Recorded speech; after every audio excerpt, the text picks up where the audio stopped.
Welcome! In front of me I have REALME Narzo 10, and today I will show you how we can connect AirPods to this smartphone. So at the first we have to open charging case of our AirPods. And then when you rotate your case, you can find on the back of this case this button right here.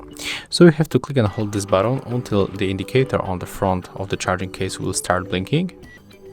So let's make it, click and hold it. Right now we can release, and then you can put back the AirPods. Remember to don't close the case. And right now open notification bar, click and hold the Bluetooth icon, activate Bluetooth, click on the AirPods when they pops on the list, and as you can see, after a few moments we are connected. So as you can see, it was very simple, and if you find this video helpful, remember to leave a like, comment, and of course subscribe to our channel. See ya!